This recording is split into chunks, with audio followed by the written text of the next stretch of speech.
ইরানকে গোপনে ড্রোন দিচ্ছে রাশিয়া। আমেরিকার বিরুদ্ধে ভয়ঙ্কর হামলার পরিকল্পনা ফাঁস। রাশিয়া যে ড্রোন দিচ্ছে ইরানকে, সেই ড্রোনকে থামাতে পারবে না আমেরিকার ইলেকট্রনিক জ্যামিং। একই সাথে যে প্রযুক্তি ইউক্রেনে রাশিয়াকে দিয়েছে ভয়ঙ্কর সুবিধা, সেই প্রযুক্তি কি এবার পৌঁছে গেছে ইরানের হাতে? আমেরিকার বিরুদ্ধে ফাঁস হওয়া গোপন নথিতে উঠে এসেছে চাঞ্চল্যকর তথ্য। হরমুজ প্রণালী ঘিরে কি আগেই তৈরি হয়েছিল আমেরিকান বাহিনীর বিরুদ্ধে হামলার পরিকল্পনা? রাশিয়া কি ইরানকে শুধু অস্ত্রই দেয়নি, তৈরি করেছে শ্যাডো ড্রোন আর্মি? আর যদি সত্যি হয়, তাহলে মধ্যপ্রাচ্যে যুক্তরাষ্ট্রের পরবর্তী পদক্ষেপ কতটা ঝুঁকিপূর্ণ? মধ্যপ্রাচ্যের চলমান ভূরাজনৈতিক উত্তেজনার মধ্যে সামনে এসেছে এক বিস্ফোরক দাবি। ব্রিটিশ সংবাদ মাধ্যম দ্য ইকোনমিস্ট এর প্রকাশিত গোপন নথিতে ইঙ্গিত মিলেছে, রাশিয়া নীরবে ইরানকে এমন ড্রোন প্রযুক্তি দিতে চেয়েছিল যা সরাসরি যুক্তরাষ্ট্রের সামরিক কৌশলকে চ্যালেঞ্জ জানাতে সক্ষম। বিশেষজ্ঞদের মতে এটি কেবল অস্ত্র সহযোগিতা নয়, বরং ভবিষ্যৎ যুদ্ধের নতুন রণকৌশলের ইঙ্গিত।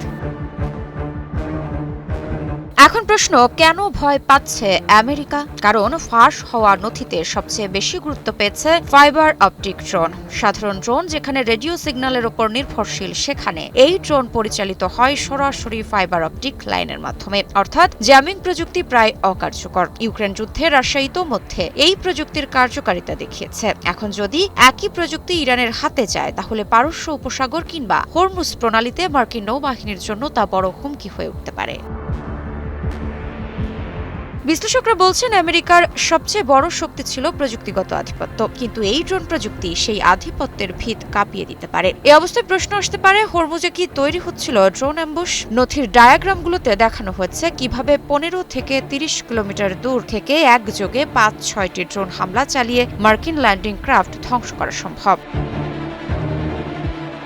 ফাঁস হওয়া ওই নথিতে আরও উল্লেখ রয়েছে স্টারলিংক নিয়ন্ত্রিত দূরপাল্লার ড্রোনের। এসব ড্রোন দীর্ঘ দূরত্ব পাড়ি দিয়ে গভীর এলাকায় হামলা চালাতে সক্ষম। ইউক্রেনে রাশিয়া একই ধরনের প্রযুক্তি ব্যবহার করে গুরুত্বপূর্ণ সামরিক স্থাপনায় আঘাত হেনেছিল বলে দাবি করা হয়, যদিও পরে স্পেস এক্সের নিয়ন্ত্রণ নীতির কারণে রুশ বাহিনীর সেই সুবিধা সীমিত হয়ে পড়ে। তবে মধ্যপ্রাচ্যে যদি সেই সীমাবদ্ধতা কার্যকর না হয়, তাহলে পরিস্থিতি সম্পূর্ণ ভিন্ন হতে পারে। এ কারণেই অনেক বিশ্লেষক বলছেন, ভবিষ্যতের যুদ্ধ শুধু মিসাইল বা ট্যাঙ্কারের নয়, বরং স্যাটেলাইট চালিত ড্রোন নেটওয়ার্কের যুদ্ধ।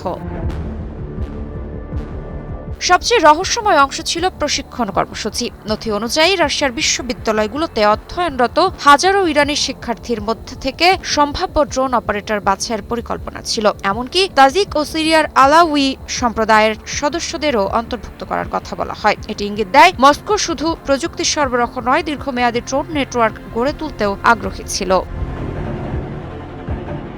2022 সালে ইউক্রেনের বিরুদ্ধে যুদ্ধে রাশিয়ার ইরানি শাহেদ ড্রোন ব্যবহার শুরু করার পর থেকেই রাশিয়া ও ইরানের সামরিক সম্পর্ক আরও ঘনিষ্ঠ হয়। পরে রাশিয়া নিজস্ব সংস্করণ তৈরি করে, যা আরও বেশ বিস্ফোরক বহনে সক্ষম এবং আকাশ প্রতিরক্ষা ব্যবস্থা ফাঁকি দিতে কার্যকর বলে দাবি করা হয়। তবে প্রশ্ন হচ্ছে, ইউক্রেন যুদ্ধের চাপ থাকা রাশিয়া কি সত্যিই বড় পরিসরে ইরানকে সহায়তা দিতে পারবে? নথিতেও সেই সংশয় রাখা হয়েছে। সেখানে বলা হয়েছে, দীর্ঘ যুদ্ধের কারণে মস্কো নিজেও অর্থনৈতিক ও সামরিক চাপে রয়েছে, ফলে সহায়তা সীমিত হতে পারে। কিন্তু সামান্য সহায়তাও যদি যুক্তরাষ্ট্রের সামরিক অভিযানকে জটিল করে তোলে, তাহলেই কৌশলগতভাবে তা সফল।